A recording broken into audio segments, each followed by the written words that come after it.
Bonsoir à tous et bienvenue. Inimaginable, impensable, voire impossible il y a encore 10 ans de cela.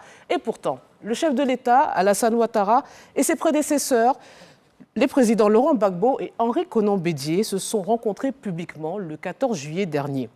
Une autre rencontre était prévue le 7 août lors de la fête d'indépendance de la Côte d'Ivoire, mais elle n'a pas eu lieu. Pour rappel, ce sont les premières retrouvailles entre ces trois figures de la vie politique nationale depuis la crise post-électorale de 2010, dont le lourd bilan s'élève à 3000 morts. La Côte d'Ivoire va-t-elle enfin connaître une paix durable? C'est le sujet de ce numéro spécial de Ça fait l'actualité.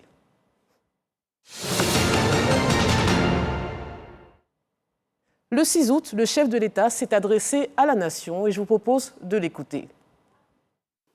Cette commémoration qui se déroule cette année à Yamoussoukro, notre capitale politique, terre natale du président Félix Houphouët-Boigny, notre père à tous, est placée sous le sceau de la consolidation de la paix et de la cohésion sociale.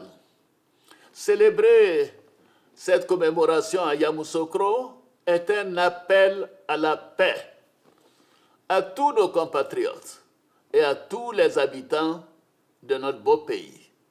Oui, la paix et la cohésion sociale, depuis plus d'une décennie, demeurent notre acquis le plus précieux et soutiennent les progrès socio-économiques de notre pays. Elles sont notre œuvre commune et notre succès collectif.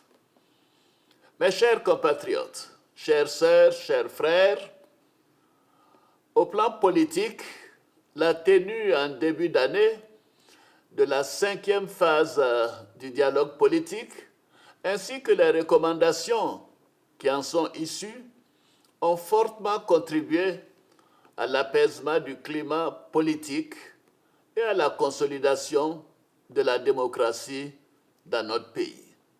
Il en est de même pour la rencontre fraternelle que j'ai eue le 14 juillet dernier au palais présidentiel avec mes prédécesseurs, les présidents Henri Konan Bédié et Laurent Gbagbo. Au cours de cette rencontre, nous avons échangé dans une atmosphère conviviale sur des questions d'intérêt national et sur les voies et moyens de consolider la paix dans notre pays. J'invite donc l'ensemble de nos compatriotes à s'inscrire dans cette dynamique positive pour une Côte d'Ivoire toujours plus forte et plus solidaire. Ces progrès ont été possibles grâce au climat de paix que nous avons su préserver ensemble ces dernières années. À cet égard, je salue l'adhésion de tous les partis politiques et la société civile à cette ambition. Je félicite chacune et chacun d'entre vous pour les efforts que vous consentez pour la paix. Alassane Ouattara, Laurent Gbagbo et Henri Konan Bédié, les trois adversaires politiques, ont repris le chemin du dialogue. Comme eux, le gouvernement et l'ensemble de la classe politique affichent régulièrement des gestes d'apaisement depuis le lancement du processus de réconciliation nationale.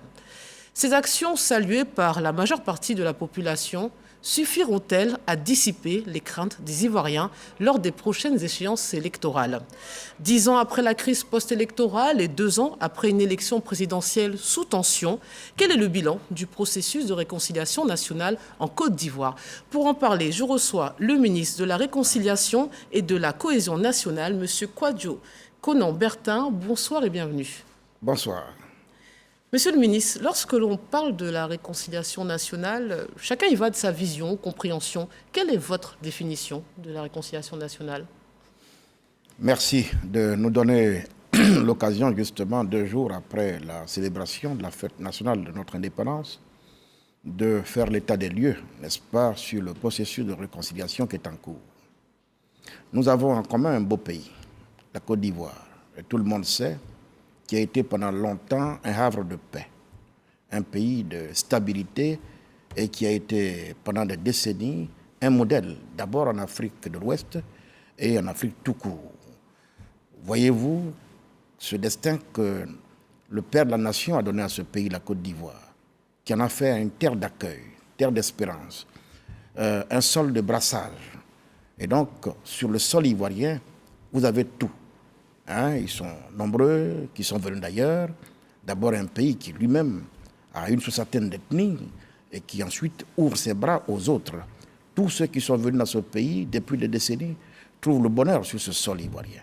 C'est cette paix-là, construite par le président, qui nous a légué en héritage, qui à un moment donné a pris un sérieux coup par les crises successives que nous avons connues, avec la guerre que nous avons connue, avec son lot de cortège de tout ce que tout le monde sait. Bien, nous avons décidé, depuis que M. Ouattara est arrivé au pouvoir, il a décidé donc de tourner la page, n'est-ce pas, de conduire la Côte d'Ivoire, n'est-ce pas, dans une nouvelle phase pour rebâtir la paix dans ce pays. Donc, tout ce qui était en état de belligérance hier, il est question maintenant que nous puissions donc rassembler le peuple pour recréer l'unité nationale, solder tous les contentieux que nous avons connus à l'issue de ces crises et remettre le peuple au travail pour préparer l'avenir de nos enfants. Vous voyez, en termes plus précis et concrets, pour ne pas verser dans les définitions des dictionnaires, ce que c'est que la mission qui nous est confiée. Alors, vous avez été nommé le ministre de la Réconciliation et de la Cohésion nationale le 15 décembre 2020. 10 ans après la crise post-électorale, à quoi répond la création de votre ministère ?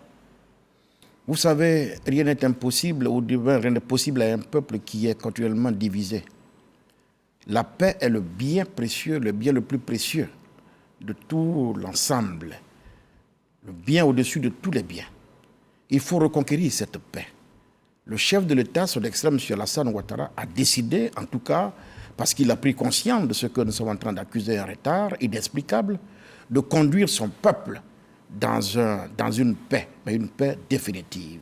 Et donc il a créé ce ministère. Mais avant ce ministère, déjà, en 2011, quand il arrive au pouvoir, il donne le signal en créant la CDVR. Oui. Après la CDVR, il y a eu la CONARIV. Après la CONARIV, maintenant un ministère plein dédié à la réconciliation. Mais justement, le pays est doté d'institutions législatives, l'autorité judiciaire et l'exécutif à travers l'aspect administratif. Et on se dit que, même s'ils sont sortis affaiblis de cette guerre, on se dit qu'on a des institutions et des outils juridiques et des institutions ad hoc, comme les différentes que vous venez de citer, les différentes institutions qui ont été créées après. Ce n'était pas suffisant. C'est quoi ? Vous êtes une complémentarité ? Ou c'est pour donner un coup d'accélérateur? Mais c'est pour même installer la paix dans la conscience des Ivoiriens, pour installer la réconciliation de la conscience du peuple de Côte d'Ivoire, qu'il dédie, n'est-ce pas, un ministère spécial à cette thématique, pour dire aux Ivoiriens que c'est important, c'est la cheville ouvrière de son activité et c'est la cheville ouvrière de l'action gouvernementale. Alors, dès son origine, votre ministère a souffert d'incompréhension. Hein. Certains doutaient de sa pertinence. Comment avez-vous accueilli ces critiques? Écoutez, je suis de nature optimiste. Et je savais des choses en arrivant à ce poste, que nous sommes condamnés à aller à la réconciliation. Ça ne se négocie pas, ça s'impose à nous. Elle s'impose au peuple. Et donc, il y a des initiatives à prendre. Le reste, chaque Ivoirien a son jugement qu'il porte. Mais le plus important, c'est que le chef de l'État a une détermination. Il se met au travail et avec son gouvernement qui l'accompagne. 18 mois plus tard, je crois que les résultats sont là. Et à chacun de juger.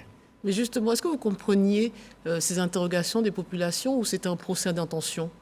Écoutez, je dis que chaque fois que l'on nous fait un procès, parce que chacun a le droit à la critique, moi je n'ai pas à me plaindre, je le note, c'est à nous de convaincre.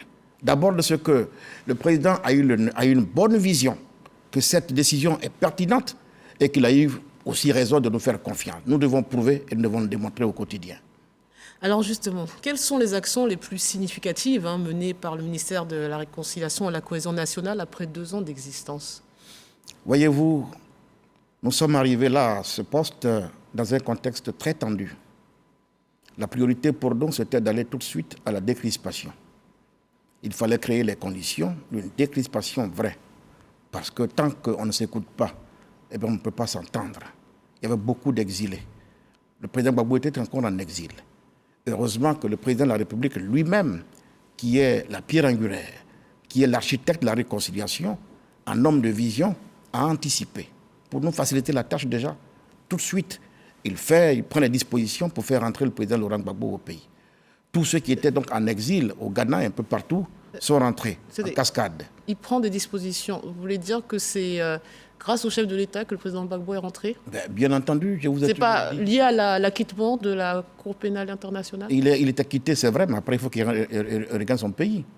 Ce retour ne se fait pas autrement que par la voie de la négociation, de la discussion avec les pouvoirs publics. N'oubliez pas qu'il fut un temps où le président Gbagbo et tout son camp ne reconnaissaient pas le pouvoir d'Abidjan. Il faut que ces choses-là soient clarifiées. Donc, une série de concertations, de discussions, d'entretiens ont eu lieu, à la suite desquels, eh bien, le président Gbagbo est rentré au pays dans des conditions que tout le monde sait. C'est à saluer, c'est un geste fort. Et pour certains, même, la réconciliation nationale était impossible sans le retour de Laurent Gbagbo en Côte d'Ivoire. Qu'en pensez-vous? Vous savez, c'est à deux qu'on fait la guerre. C'est à deux qu'on se bat. C'est donc à deux qu'on va à la paix, à la réconciliation. On connaît du moins tous les belligérants en partie.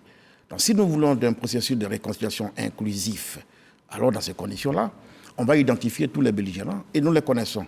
À ce moment-là, le chef de l'État, lui, affiche en premier lieu sa volonté d'aller à la paix. Et il tend la main aux autres. Chaque fois que les autres ont saisi la main tendue du président, vous avez vu le résultat. Le président Gbagbo a compris le message. Il saisit la main tendue de son frère, le président de la République, il rentre au pays. Après, vous voyez la suite, les deux se rencontrent. Ils parlent, même bien avant eux. Le président Bédier, sur place, entre lui et son jeune frère, le président de la République, c'était aussi tendu. Mais quand le président de la République lui tend la main, il saisit la main. Tous les deux se rencontrent. Après, ils se voient à trois. Mais le processus est engagé, nous avançons. Revenons-en aux actions menées par votre ministère depuis 2 ans. Vous parliez des exilés juste avant. Et bien sûr, nous avons travaillé aux côtés du chef de l'État à favoriser le retour de ces milliers d'exilés. N'oubliez pas qu'ils étaient au départ plus de 300 000 Ivoiriens en exil. Aujourd'hui, sur les 300 000, près de 96% sont rentrés en Côte d'Ivoire. Le HCR est venu récemment retirer la Côte d'Ivoire, n'est-ce pas, des pays à risque et a mis fin, n'est-ce pas, au statut de réfugiés. Tout ça pour vous dire que les conditions de paix intérieure sont créées par le gouvernement, par le chef de l'État, qui nous fait croire, qui nous fait dire que la Côte d'Ivoire est un pays aujourd'hui où il fait bon vivre et que chaque citoyen peut venir au pays. Et ceux qui sont venus là, ils ont repris leurs activités, tout se passe bien. Pour ceux qui étaient à la fonction publique, la plupart, ils ont été rétablis. C'est un processus qui suit son cours. Bon, ceux qui sont venus, Laurent Gbagbo a créé un parti politique. Il exerce librement ce qu'il a à faire. Et son parti fonctionne. Bon, voilà, la Côte d'Ivoire se porte, je crois, relativement mieux qu'hier. Vous avez sillonné le pays, en tout cas, vous avez ciblé visiblement des endroits où il y a eu vraiment beaucoup de dégâts matériels et avant tout humains. Vous avez aussi parcouru la diaspora un peu partout. Lorsque vous rencontrez des Ivoiriens de l'extérieur et dans notre pays, qu'est-ce qu'ils vous disent? Quelles sont leurs attentes sur ce processus de réconciliation nationale? D'abord, vous devez savoir une chose. Nous sommes à la tête d'un ministère qui est le gardien de la paix et qui donc travaille à maintenir la cohésion sociale, pour ne pas dire à renforcer la cohésion sociale. C'est pour cela que partout où il y a des foyers de tension, nous sommes présents. Quand nous partons à Niélé et à Diawala, c'est parce que là-bas, il y avait un conflit entre nos parents de Niélé et de Diawala. Nous sommes restés avec eux pendant 3 jours pour essayer de parler aux uns et aux autres, afin qu'ils se mettent d'accord sur l'essentiel. Et tout le monde a vu ces images. C'est tous les jours que nous sommes à Diokoué. À Diokoué, pour ne pas dire dans le Guémon, dans le Cavalier, à l'ouest de la Côte d'Ivoire. Car n'oubliez pas que le ministère de la Réconciliation a 3 pans importants, 3 programmes. Après le programme de l'administration, vous avez donc la réconciliation, la cohésion, et nous avons le programme national de cohésion sociale, le PNCS. Donc c'est la branche, n'est-ce pas, de notre ministère qui est chargée de l'opérationnalisation, qui est à longueur de journée sur le terrain auprès des populations, pour agir efficacement à travers des AGR pour permettre aux parents justement de conjuguer leurs efforts ensemble et de fumer le calumet de la paix au quotidien sur le terrain.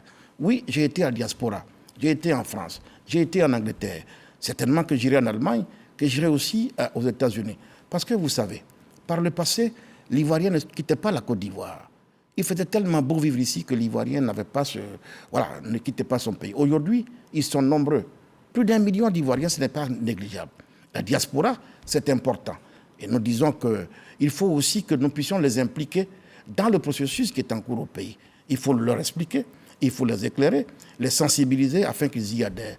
Surtout que de nos jours, vous avez ces nouveaux métiers où des gens se lèvent à longueur de journée sur les réseaux sociaux et puis ils disent ce qu'ils veulent dire. Mais quand quelqu'un a préparé ses valises parce qu'il veut déposer de l'argent en Côte d'Ivoire pour construire, pour bâtir, et que le même soir, il voit d'autres Ivoiriens qui parlent la Côte d'Ivoire comme s'il ne faut pas le fréquenter. Alors qu'est-ce que vous voulez? Je dis, à défaut de nous apporter un plus, il faut qu'il nous apporte au moins des vibrations positives. Mais la diaspora est importante parce qu'in fine, une des finalités aussi de la réconciliation, elle est économique. Vous savez ce que c'est.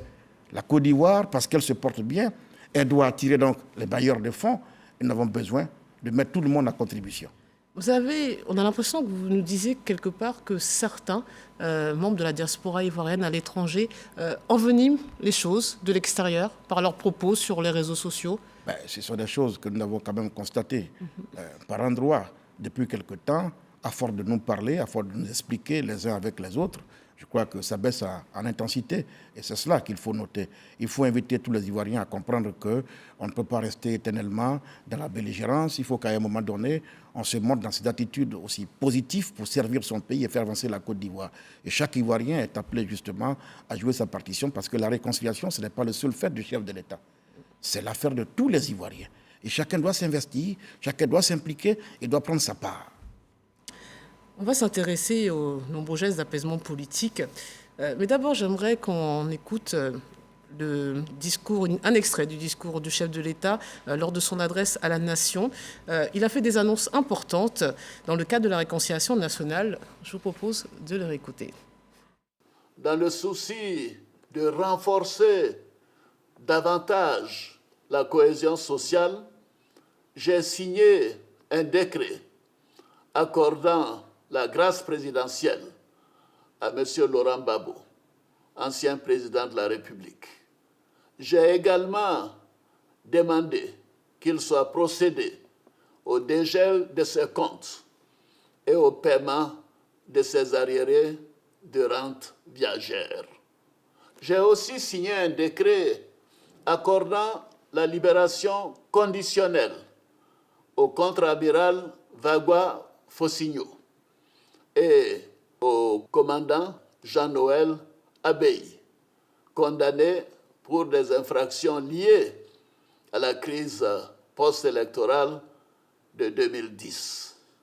Par ailleurs, j'ai procédé à la signature d'un décret accordant une grâce collective à environ 3000 de nos concitoyens condamnés pour des infractions mineures. Pour rappel, l'ancien président Laurent Gbagbo a été condamné par la justice ivoirienne, par contumace, à 20 ans de prison pour le braquage de la BCEAO. Déjà, qu'est-ce qui explique ou justifie la grâce présidentielle dans ce dossier? Écoutez, il faut que... Moi, j'étais à Yamoussoukro le 6 et 7 pour participer à cette fête, à cette cérémonie de l'indépendance de notre pays. D'abord, quand vous écoutez le président de la République, le choix de Yamoussoukro, ses premiers mots, il fait référence au président Félix Houphouët-Boigny. C'est la preuve que le chef de l'État est dans une dynamique de paix. Qui parle d'Houphouët parle de paix. Yamoussoukro, c'est la cité de la paix. Pourquoi a-t-il invité les Ivoiriens à cette célébration dans le village natal du président Félix Houphouët-Boigny? Sa volonté est manifeste et il est déterminé à conduire son peuple à la paix. Oui, il prend une mesure ou plusieurs mesures. Sur le front social, vous voyez, il apaise avec des mesures qui nous donnent à penser à une embellie sur le front social. Parce qu'en définitive, Houphouët le dit que ventre affamé n'a point d'oreille. Est-ce que mon message de réconciliation peut trouver un écho favorable auprès des personnes qui ont faim? Oui, parce que depuis quelque temps, il y a la paix, la stabilité. Notre croissance a pris du volume. Mais si la croissance prend du volume, il faut partager le fruit, n'est-ce pas, de la croissance équitablement. Mais ça ne veut pas dire que chaque matin, le président de la République sera à nos portes pour donner à chacun de quoi manger. Mais justement, en prenant ces mesures qui concernent, qui prennent en compte la quasi-totalité des fonctionnaires et qui pensent même à ceux qui travaillent dans le privé, il n'y a pas meilleure preuve de dire aux Ivoiriens que nous partageons le fruit équitablement entre chaque citoyen. J'entends bien, maintenant, mais voilà, le dossier... Oui, vous me Laurent parlez Gbagbo, d'amnistie oui. ou de grâce. Là, je parle de la grâce. Regardez très bien, le président, dans son discours, il fait preuve d'abord de beaucoup d'humilité. De beaucoup d'humilité. En même temps qu'il nous donne beaucoup de leçons dans l'exercice de la démocratie. Oui, un chef d'État a des prérogatives. Il a ce à quoi il a droit. Il a des limites, il ne peut pas tout faire. Eh bien, la grâce, c'est les prérogatives du chef de l'État. Et il a pris cette mesure parce que la Constitution l'autorise et c'est ce qu'il a fait. Et d'ailleurs, je peux vous dire, il y a un proverbe français qui dit « à cheval donné, on ne compte pas ses dents ». Alors, suite à cette annonce, il y a eu plusieurs réactions, notamment aujourd'hui. On va y revenir, mais d'abord, voici les réactions de personnalités politiques et de la société civile présentes lors de la célébration de l'indépendance. Et c'est signé Astou Touré Danogo. À mon humble avis, c'est un très bon départ. Maintenant, je crois que c'est une main tendue aux autres anciens présidents, puisqu'ils ont été les premiers à gérer la destinée de la Côte d'Ivoire. Ils doivent faire montre de personnes exemplaires. Ils doivent nous montrer un tableau réel. Ça doit faire un cas d'école, non seulement pour la Côte d'Ivoire, mais pour l'Afrique, parce que qui parle de la Côte d'Ivoire parle sincèrement de la paix du président Félix Houphouët-Boigny qui nous a enseigné. Donc pour moi, la suite est très bonne. Je ne dirais pas qu'elle sera bonne, mais elle est bonne parce que nous sommes vraiment sur la voie sur une très bonne voie. Nous avons été très heureux du discours du président de la République parce que ce discours cadre avec les recommandations du dialogue politique. Au dialogue politique, nous avons sollicité qu'il y ait encore plus dans les efforts pour ramener la paix, pour encore réconcilier les Ivoiriens. Avec la grâce qu'il a accordée au président Laurent Gbagbo, c'était un point fort du discours que nous avons souhaité au dialogue politique. La libération de certains officiers qui étaient emprisonnés depuis la crise 2011 également participe à l'apaisement du climat sociopolitique en Côte d'Ivoire. Donc ce discours cadre même avec les recommandations du dialogue politique et je pense qu'il est en train de mettre en pratique les recommandations du dialogue politique, de la 5 fois du dialogue politique. C'est une grande joie pour nous en tant qu'Ivoiriens parce que ce n'est pas évident. Et le président a démontré qu'il est un grand homme de paix, qui aime la paix, qui aime les Ivoiriens. Parce qu'en le faisant, il pense aussi à la population. C'est vrai, il n'est pas que le président du RHDP, il est aussi le président de toute la Côte d'Ivoire. Et le président a démontré que c'est vraiment une personne. Je n'ai pas de mots, ça m'a tellement touchée parce que quelqu'un d'autre à sa place ne l'aurait pas fait. Et vraiment, c'est à saluer. Et nous l'encourageons à continuer dans ce sens. C'est un homme de paix. C'est un homme qui aime la paix, qui veut que les Ivoiriens soient heureux, qui veut le développement des Ivoiriens. Et c'est vraiment à féliciter et à saluer. C'est un message de paix, un message de réconciliation et surtout un message de développement. Parce que beaucoup s'y attendaient, beaucoup attendaient ce message-là. Et c'est un message de paix. Et nous, les élus, ça ne fait que nous soulager et nous reconforter dans notre position. Le porte-parole du PPACI, Koné Katina, a affirmé, je le cite, « La grâce présidentielle est un pas, mais ce n'est pas ce que nous attendons. Nous demandons que le président soit amnistié. » Pourquoi avoir fait le choix de la grâce plutôt que celui de l'amnistie, comme pour Simone Gbagbo en 2018 ? Ce qui est important, c'est que le porte-parole du PPACI reconnaisse que ces mesures sont un pas. La grâce présidentielle est un pas, c'est ce qu'il faut noter. Après, il dit que le président aurait dû prendre une amnistie. Mais non. Je dis tout à l'heure que la grâce présidentielle relève des prérogatives du chef de l'État. L'amnistie relève de la loi. La loi se prend à l'Assemblée ou au Parlement. Il y a séparation de pouvoir. Vous me direz, c'est vrai que le président de la République a l'initiative des lois. Oui, mais aussi les partis politiques et surtout ceux qui sont à l'Assemblée nationale ont aussi l'initiative des lois. Si tant est que nos frères de PPACI veulent une amnistie, alors même qu'ils ont des députés et un groupe parlementaire. Pourquoi n'ont-ils pas emprunté cette voie eux-mêmes? Mais vous savez bien qu'ils n'ont pas la majorité, d'une part, et d'autre, on peut le faire par ordonnance. La loi d'amnistie, ça existe. Parce qu'en fait, il y a une nuance. Nous sommes dans un processus. Oui. C'est pour cela que, de mon point de vue, Il lui fallut qu'il soit Yamoussoukro. Vous savez, nous avons connu la guerre avec la belligérance. Maintenant, nous entrons dans une nouvelle phase, la phase du dialogue. Il faut aimer dire, le dialogue, c'est l'arme des forts et non des faibles. Quand une crise survient, il nous conseille d'aller tout de suite au dialogue. Parce qu'autrement dit, après, nous serons obligés de revenir au dialogue. Mais après quoi? Maintenant, c'est difficile. Ça prend du temps, excusez-moi. Et c'est un processus. C'est un petit pas. D'ailleurs, une première rencontre a lieu au palais. Pour, dit-il, ils ont utilisé le mot levain. Moi, je dis aux Ivoiriens, c'était pour déblayer le terrain. En français, terre à terre, déblayer le terrain.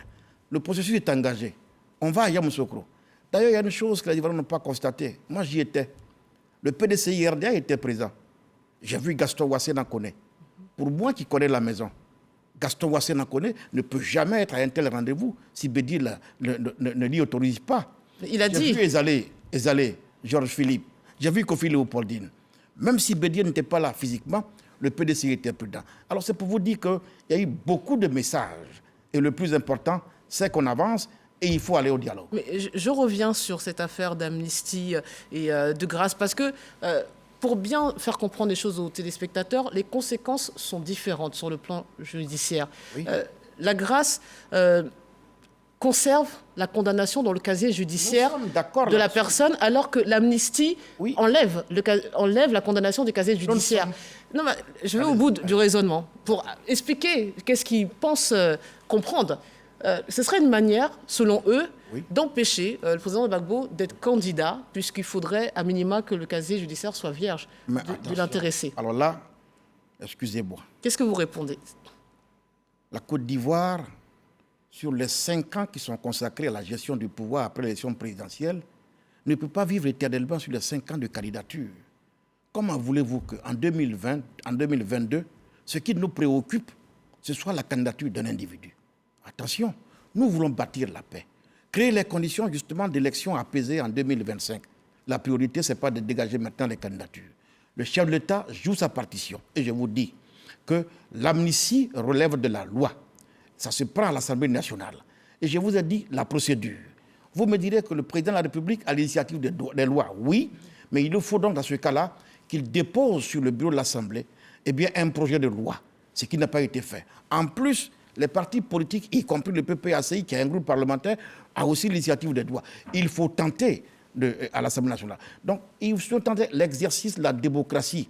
Ça veut dire qu'un président de la République ne peut pas tout faire. Il y a ce que la loi lui permet de faire et ce que la loi ne peut pas de faire. Et il nous montre au grand jour. Belle leçon de l'application de la démocratie, il faut copier. Donc finalement, il devrait déjà accepter ce geste en avant, cette main tendue. À cheval donné, on ne doit pas compter ses dents.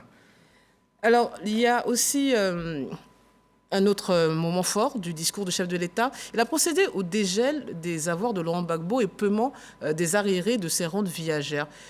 Pourquoi cela n'intervient-il que maintenant, alors qu'il a été acquitté en 2019?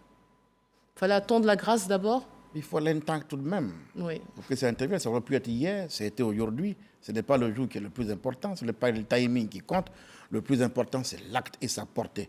Moi, je vais vous dire une chose. J'ai été témoin de bout en bout des négociations qui ont eu lieu jusqu'à ce que M. Gbagbo rentre au pays. Il y a une phrase qui m'a le plus marqué quand le président de la République disait ceci. J'ai été victime d'une situation que je ne veux pas reproduire. Devenu président de la République, ce n'est pas à moi de contester à M. Gbagbo ses droits. Il aura ses droits. Et il les met en œuvre de jour après jour. Et c'est formidable. Il faut le saluer. La Côte d'Ivoire est un état de droit. La démocratie est une chose. Et il y a des droits à respecter. Et le chef de l'État nous le démontre. Maintenant, que ce soit fait aujourd'hui, demain ou après-demain, le plus important à retenir, c'est qu'il ait posé l'acte qu'il faut pour faire avancer notre démocratie, faire avancer la paix sociale. Et c'est ça qu'il faut saluer. Je reste sur les réactions aujourd'hui suscitées par le discours du chef de l'État le 6 août, puisque personne n'avait réagi jusqu'à présent, du moins dans l'opposition. Et selon Danielle Boni-Clavry, présidente de l'URD, elle nous dit que finalement, tant qu'il n'y aura pas la libération de certaines personnalités, finalement la réconciliation serait un leurre. Que lui répondez-vous? Daniel Bonny était bien au dialogue politique. Oui. Nous sommes engagés dans un processus. Quand est-ce que Président Gbagbo est revenu au pays? Il n'y a même pas plus d'1 an qu'il est au pays. Les choses vont à une vitesse telle que, franchement, j'invite tout le monde à être optimiste. Et il faut nous faire confiance. Vous savez, quand on a fait la guerre pendant plus de 20 ans, la chose la plus difficile à reconstruire, c'est la confiance entre les acteurs. Je crois que nous sommes engagés. Travaillons tous à reconstruire la confiance entre les uns et les autres. Et le reste suivra. Et je pense qu'on est bien parti. Et le processus suit son petit bonhomme de chemin.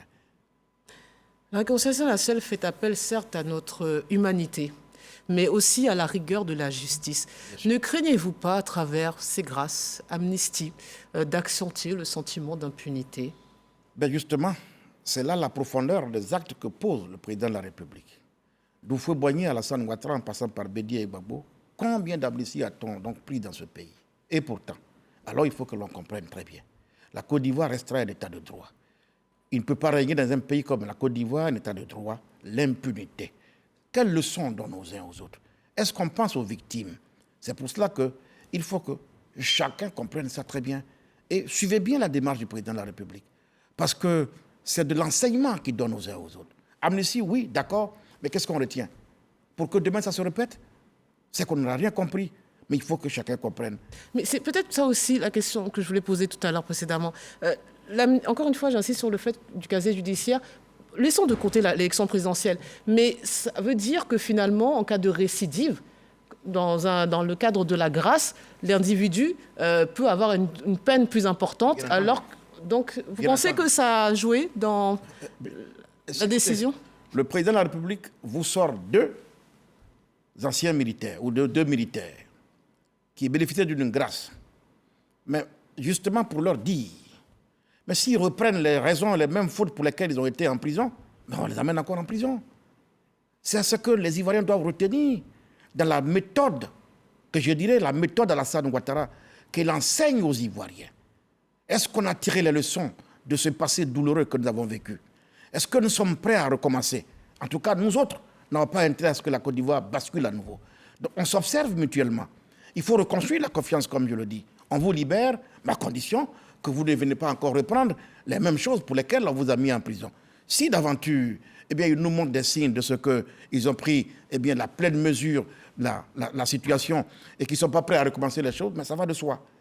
Ça va de soi. Donc, à chacun des pas qu'il pose, à chacune de ces mesures qu'il prend, il y a une leçon à retenir. Quelle leçon donne-t-il au peuple de Côte d'Ivoire? Est-ce qu'il veut faire la Côte d'Ivoire un état d'impunité? Non.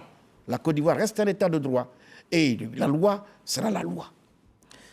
L'ancien président de l'Assemblée nationale, Guillaume Soro, est toujours en exil. Déjà, sait-on où il se trouve et peut-il envisager de rentrer en Côte d'Ivoire? À ce jour, moi, personnellement, je ne sais pas où il se trouve. Ce que j'ai toujours dit et répété, c'est que le chef de l'État, garant de l'unité nationale, de la paix sociale, décidé à conduire son pays dans la nouvelle phase de paix, a tendu la main à tous ses frères et à toutes ses sœurs. Tout le monde le voit. Tous ceux qui ont saisi la main tendue du président font avancer le processus. Et nous voulons un processus inclusif. Ça veut dire que nous n'avons rien de particulier contre X ou Y. Il appartient à chacun de comprendre que c'est à 2 qu'on va à la paix. Malheureusement, le président Ouattara, malgré sa bonne volonté, ne peut pas obliger quelqu'un à aller à la paix. Ne peut pas forcer quelqu'un à accepter sa main tendue. Mais il faut que l'on comprenne très bien que le temps de la belligérance est derrière nous, que la Côte d'Ivoire avance. La Côte d'Ivoire veut redevenir la Côte d'Ivoire de paix. Et donc, moi, j'invite tous les Ivoiriens à emboîter le pas au chef de l'État et à saisir sa main tendue afin de s'inscrire dans ce processus qui est en cours. Qu'est-ce que l'État de Côte d'Ivoire reproche très clairement à Guillaume Soro? Nous sommes tous dans ce pays. Oui.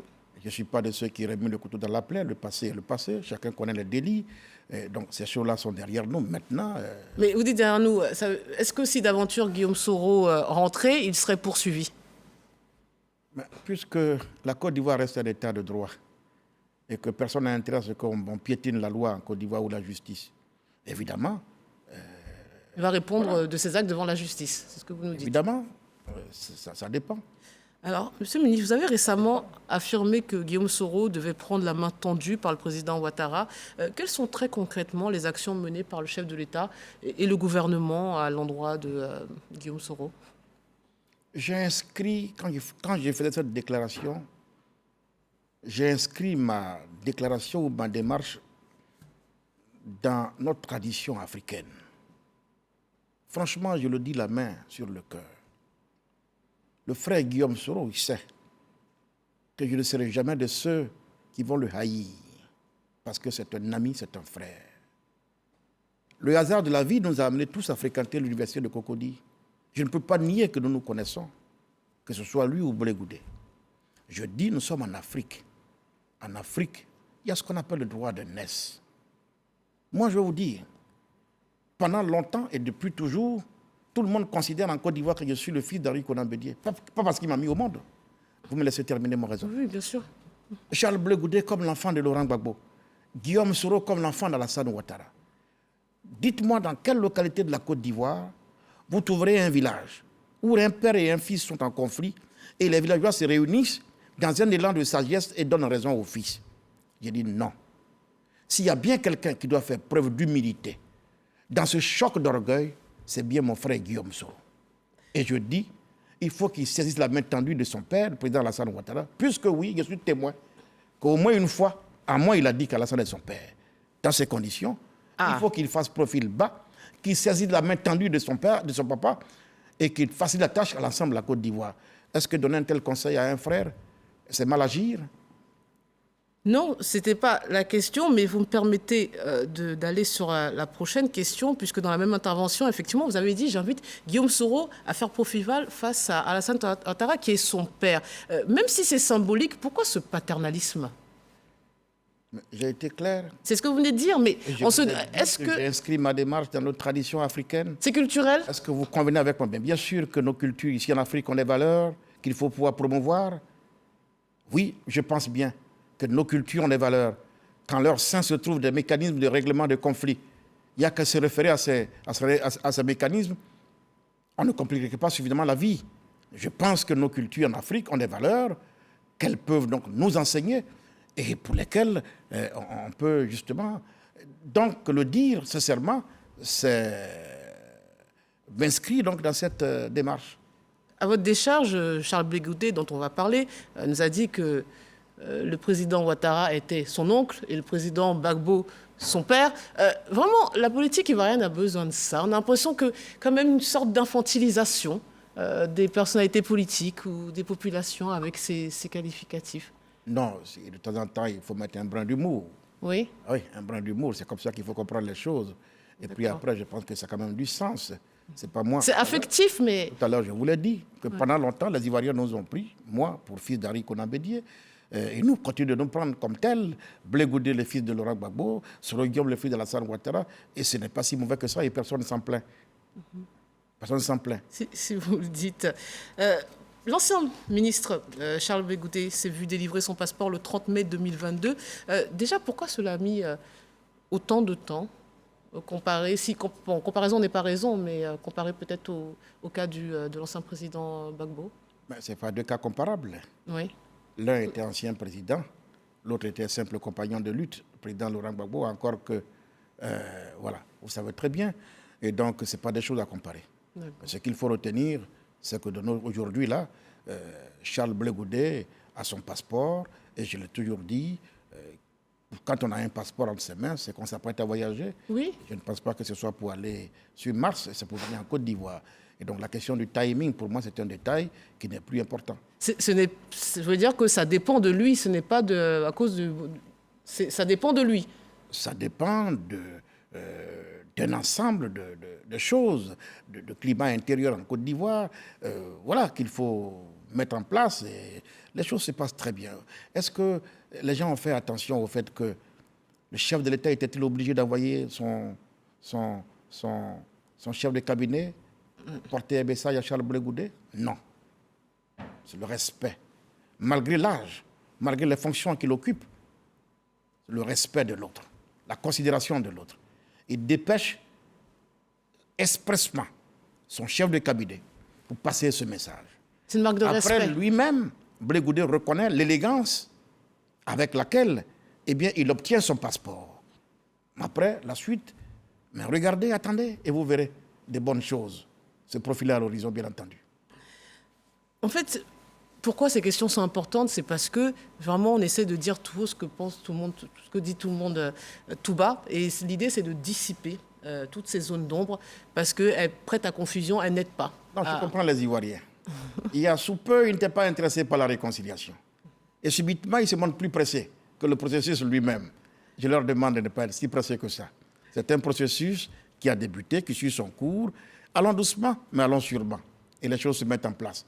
Parce que l'objectif visé par le président de la République, c'est qu'in fine, au bout de tout ça, on ne retombe pas dans les travers d'hier. Donc chaque pas est calculé.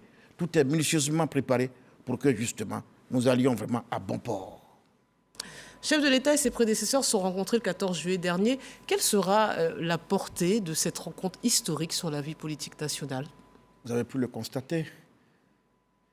Ça a vraiment décrispé l'atmosphère. Tout le monde est désormais détendu. Mais je vous ai dit, le plus important maintenant, c'est de reconstruire la confiance entre ces trois grands acteurs majeurs.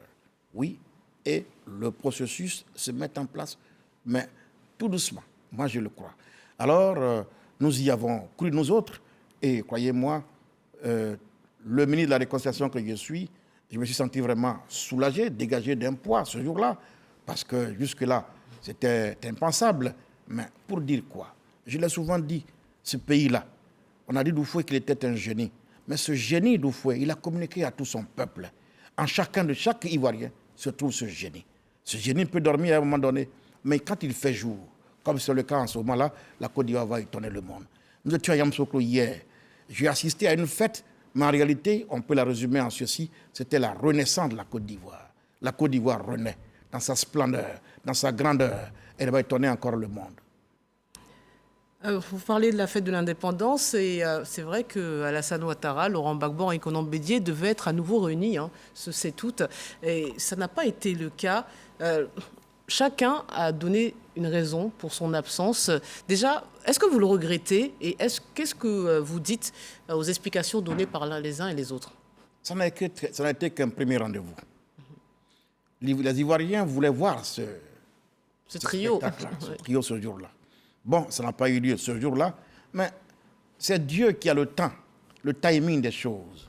Peut-être que Dieu ne l'avait pas disposé ainsi, mais ils ont si bien commencé. Moi, je reste optimiste et convaincu qu'ils offriront de belles perspectives, de belles choses aux Ivoiriens, parce que la chance que nous avons, quand ils se rencontrent pour la première fois, ils donnent la parole au Benjamin. Mais c'est qui le Benjamin, Laurent Gbagbo? Quel âge a-t-il pour être Benjamin? 77 ans. Oui, il y a Charles Konambani, paix à son âme, qui m'a enseigné ce que c'est que le temps qui reste. Le temps qui reste. Quand vous avez vécu jusqu'à 75, 77, 78 ans, 80, 85 ans, vous savez très bien que chaque jour que Dieu fait, eh bien, vous approchez vers la tombe. Dans ce temps qui vous reste là, qu'est-ce que vous faites? Vous l'utilisez pour quoi? Pour faire du bien ou pour faire du mal? Vous voulez dire qu'ils vont Nous faire avons la chance d'avoir nos trois aînés. L'un, le premier, le président de la République, a décidé de faire du bien à la Côte d'Ivoire, de conduire son pays vers la paix. Ce matin, je recevais l'ambassadeur de l'Afrique du Sud chez moi, au cabinet. Et nous disait chez nous, en Afrique du Sud, la chance que nous avons eue, c'est qu'on a eu Nelson Mandela.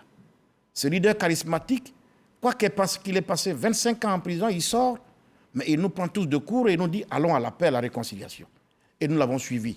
Aujourd'hui, j'ai dit aux Ivoiriens, ils ont la chance d'avoir un leader charismatique, Alassane Ouattara, qui les invite à aller à la paix, comme les Sud-Africains ont suivi Nelson Mandela. Eh bien, suivons le président de la République dans cette voie de la paix, sans hésiter.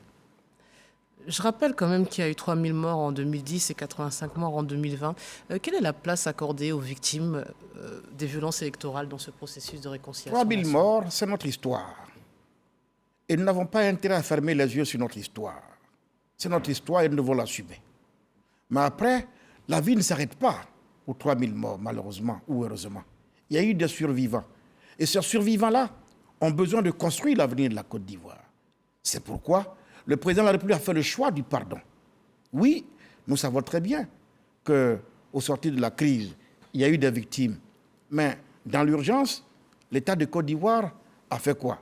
Nous avons regardé, parce qu'il y a eu beaucoup de traumatismes, au plan matériel, au plan physique, au plan moral. Dans l'urgence, l'État a apporté sa compassion pour soulager les familles qui ont perdu des vies, qui ont perdu quand même des parents et tout ça. Après, nous avons initié beaucoup de choses. Beaucoup a été fait à travers le programme social de gouvernement PS-Gouv 1, PS-Gouv 2. Nous avons apporté beaucoup de solutions. Il reste encore beaucoup de choses à faire. Et je l'ai dit, n'est-ce pas, aux victimes, qui ne seront jamais sacrifiées sur l'autel de la réconciliation. Mais en même temps, chacun le sait, c'est des victimes, oui, mais malheureusement ou heureusement, quand le président devient président de la République, il devient le président de l'ensemble des Ivoiriens, y compris de ses bourreaux d'hier. Et le président a fait le choix de conduire son peuple à la paix, à la réconciliation. Alors, ça ne veut pas dire qu'il passe par perte et profit ce qu'on a vécu, qu'il s'en fout des victimes. Bien au contraire, il a beaucoup fait. Il continue de penser à faire beaucoup. Nous travaillons à cela au ministère de la Réconciliation et de la Cohésion pour adresser justement ces choses-là, regarder comment on apporte du soutien pour la suite. D'ailleurs, je peux envisager cela. Nous avons ces derniers temps été aux côtés de ceux des Ivoiriens qui étaient en exil pendant 10 ans et qui sont rentrés en cascade. Nous serons bientôt avec les victimes pour leur dire, c'est vrai, nous allons au pardon. Mais eux doivent accompagner le président dans ce processus du pardon, l'aider à pardonner, avoir la force nécessaire pour qu'ils puissent conduire, accompagner leur leader, justement parce qu'il est éclairé sur la voie donc de la paix, parce que malheureusement ou heureusement pour nous, plus rien n'est possible à Côte d'Ivoire si on n'a pas la paix. Et nous voulons rebâtir ce pays. On nous reste une dizaine de minutes, Monsieur le ministre, et j'aimerais bien qu'on aborde l'élection présidentielle 2025. Mais avant, juste avant, parce que ça y participe certainement, le dialogue politique à l'initiative du gouvernement qui a réuni les acteurs politiques et la société civile aboutit à un consensus. Que doit-on retenir de ce dialogue politique avant 2025 ? Mais c'est les recommandations que le président de la République met en œuvre là. Le dialogue politique a recommandé la rencontre des 3 grands. Oui. Elle a lieu. Le dialogue politique a recommandé que soit délivré à Charles Blé Goudé son passeport. Ça a été fait. Le dialogue politique a recommandé que désormais, qu'on n'ait plus recours à la violence pour faire de la politique. Nous, ministère de la Réconciliation, c'est notre combat. Nous allons faire en sorte que, alors qu'on a même constaté que la violence a beaucoup reculé, et parce qu'après la mort du président Oufoué, c'est la première fois tout de même qu'on organise des élections législatives vraiment inclusives, avec la participation de tout le monde, qui donne un résultat que tout le monde sait aujourd'hui à l'Assemblée nationale, qui est aujourd'hui le creuset de l'expression de notre démocratie. Tout le monde y est aujourd'hui. On a fait de pas. Notre démocratie se bonifie à longueur de journée. Elle devient même exemplaire. Donc nous devons faire en sorte que nous puissions conserver cette exemplarité et préparer des élections municipales et régionales de façon apaisée, pour que nous ne puissions pas mentir encore à ceux qui croient à la Côte d'Ivoire.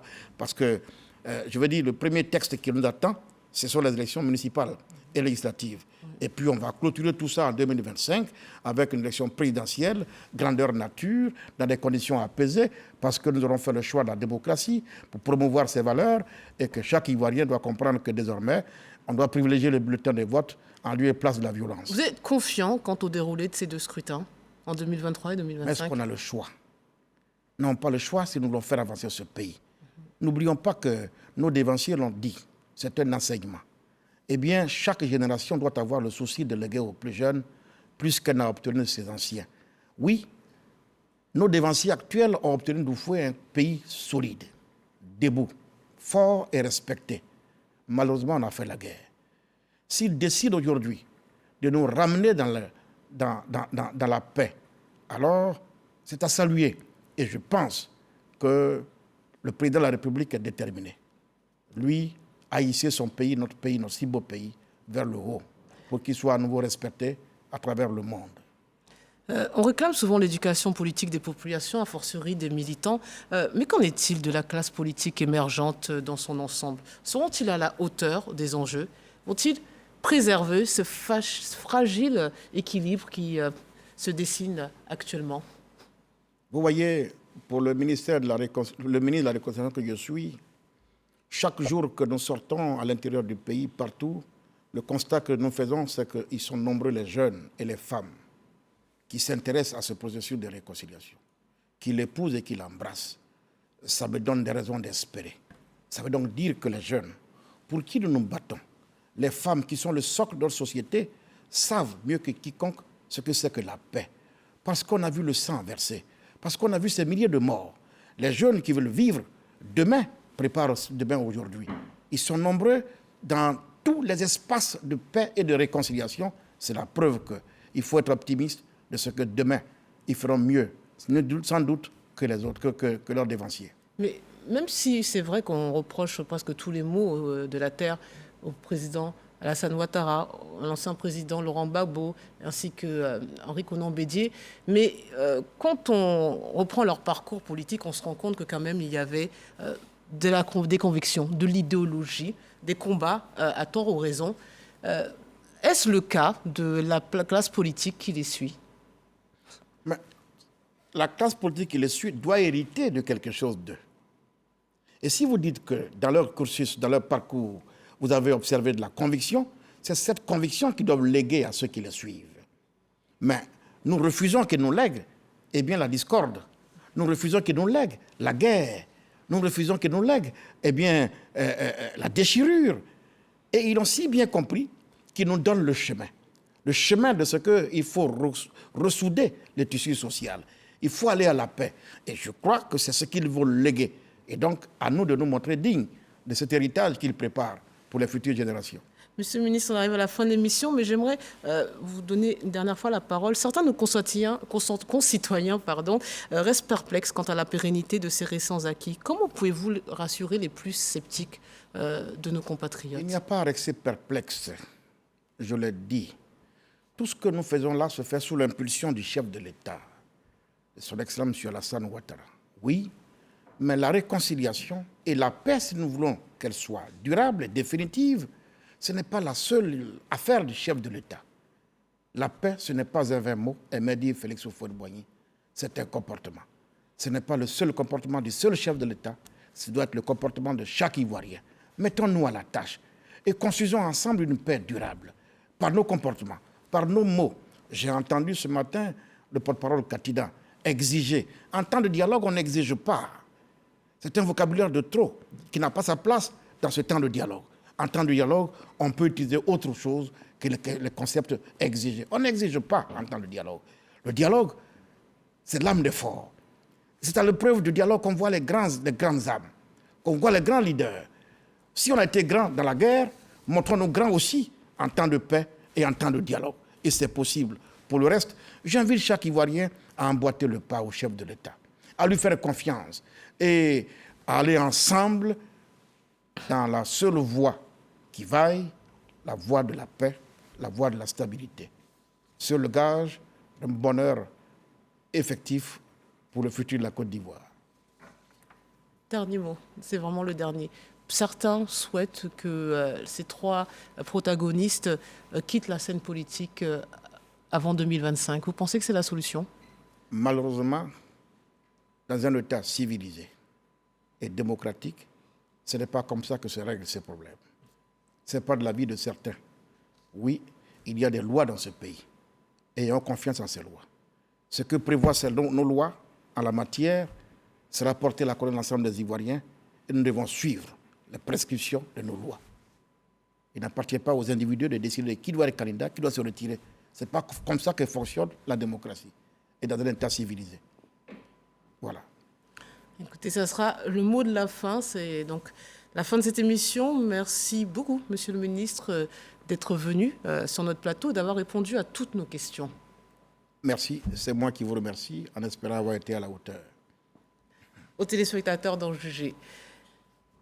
On se quitte sur cette citation de Nelson Mandela. En fin de compte, la réconciliation est un processus spirituel qui nécessite plus qu'un cadre juridique. Cela doit se produire dans le cœur et l'esprit des gens. Excellente soirée à tous et vive la Côte d'Ivoire.